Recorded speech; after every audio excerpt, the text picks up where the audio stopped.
अपना सीटी बंद करिए वरना मारूंगी। मेरा नाम आरजू है, मारूंगी कि 9 महीना का प्रेग्नेंट हो जाएंगे आप।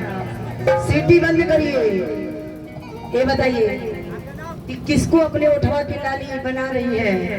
कौन ऐसा शहजादा पैदा हो गया? सकल देखने बड़े से सभी